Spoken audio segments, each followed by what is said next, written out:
guys, Dan the RBRT Guy back with you again. Thank you so much for coming back this week and looking at the new video.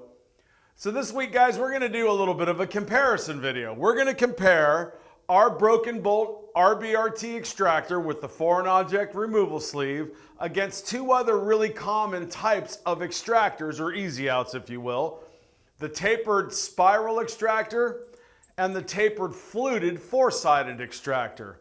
Chances are, if you've been a tech for any length of time, you have used one of those or something like it. What we're going to do is we've drilled 3 identical bolts. We're going to smash into them, and then I'm going to use a torque wrench to see how much torque I can put on that extractor until either A, it breaks, or it chews the center out and lets go. Something's going to give, and we're going to see who has the better grip. Because guys, it's like I always say, extractors only have one job, and that's to bite. The better your bite, the better your chances of getting it out.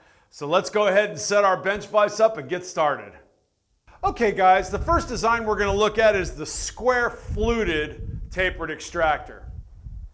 And I'd just like to point out that the drive on this is a square. So unless you have an 8-sided socket or some kind of a tap socket, it's going to be hard to drive this in a tight spot. You can use an open-ended wrench, but that's about it. I had to find this tap socket with a 3/8 drive head on it to drive it with my torque wrench. You couldn't add that into a tight spot. I mean, that's just ridiculous. Our RBRT extractor uses a simple 6-point design. So any 12-point wrench or an open-ended wrench or even any 6-point socket drives that just fine. Right off the bat, I think we've got a little bit of a leg up on our competition as far as drive goes. So let's go ahead and bash this into the extractor here. We'll tighten down our bolt. There we go. And we'll smash that in. Now I've got the torque wrench set at 80 foot-pounds, as you can see. I don't know if we're going to use all that torque, but let's get it in there and see how much torque we can get on this bad boy. All right, let's give it a go. Here we go. All right, we're at 10. We're at 20. We're at 25. We've got 30. 35, we've got 40, that's holding on pretty well, 45, 44.6, and she's starting to spin, and that's it. So I got that up to, you know what, we got up to 48 foot-pounds. So we got a little bit of oomph on there, but 48 foot-pounds is as far as we could go with that design before it started to shred the top of that fastener. Now, guys, I don't know about you, but I've never had a whole lot of luck with these tapered extractors because of this point. The only place you're getting a bite, let me see if I can work that out of there. Well, there, come on. There we go. The only place you're getting a bite is right on that top leading edge, and you can see the damage on the extractor when it started to slip. So the bite, the footprint that it's got in that cavity is very small. The RBRT design is a straight cut. So when you bang ours down in, you get 100% engagement all the way down and all the way around. It's a much better bite. And you know, these tapered extractors, when you start to put torque on them, it actually spreads the center of the hole out. It chews it up like it just did, forces pressure against the threads, works against its own design to try to dig out that piece of threaded material. The RBRT, the head is fluted to the left.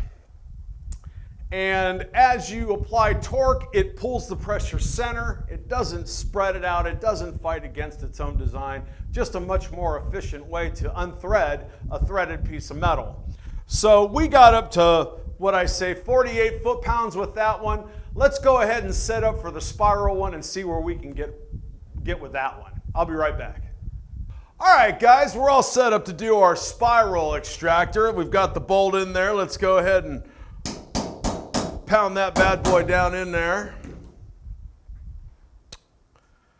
Now, we've got the torque wrench set at 80 foot-pounds, as you can see. And let's just see how much torque we can put on this bad boy. Here we go. All right, we're at 20. We're at 30. We're at 40. That's hanging on pretty good. We're at 50, 52, 60.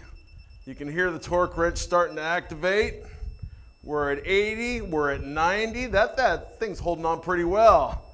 And it looks like we're at 100 foot-pounds, and she's starting to round over. That got to, there we go, 100.1. Now I gotta admit, that held on pretty good. So I think what I'd like to do is, we're gonna go ahead and reset that torque wrench.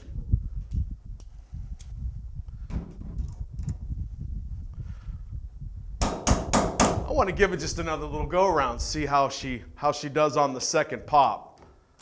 Let's just see what we got. All right. Yeah, pretty much she spun out right away. She got to 35 foot-pounds. So that, and out comes the extractor. And you know, it just tore the center of that bolt up. And you can see here on the camera that it pretty much chewed up the fins, the spiral right about there. And that's kind of how these tapereds go. You know, they've got a very small bite. You start to put on, I gotta admit though, that was pretty good, 100 foot-pounds. I didn't expect that to go that far. That's almost twice as much as the other one. So you know what, the Spiral so far is the winner, and at 100 foot-pounds, she let loose.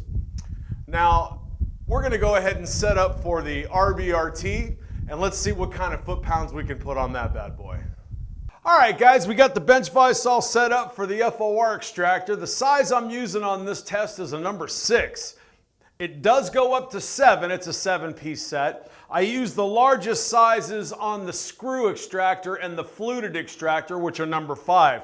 The reason I chose a number 6 is because it's really close to the thickness up here at the top where that spiral and that fluted were biting. So I tried to make this as even as I possibly could.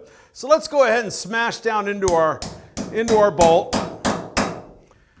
And like I said before, we're going to use a regular 6-point to drive this. I've got that torque wrench set back at 80 foot-pounds. So let's see what we can do with this one.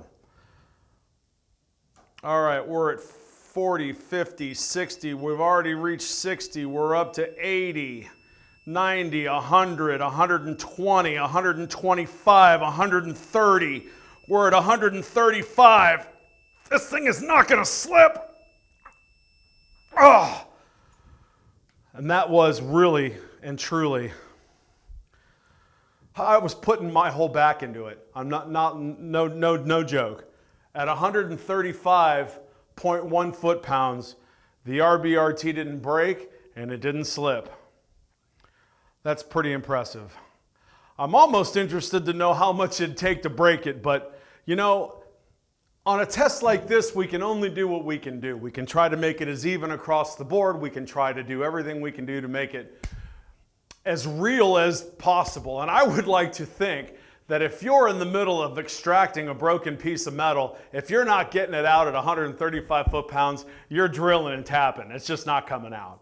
So guys, the last thing I want to point out about our F.O.R extractor is that amazing versatile collar and so much that you can do with it. You know, at this point, you could take the bolt out of the vehicle, leave that in, put the bolt back in, tighten it down with the F.O.R extractor because it ain't going to slip or move, and then use that collar to pop that out of there, you know, pop it out of the fastener.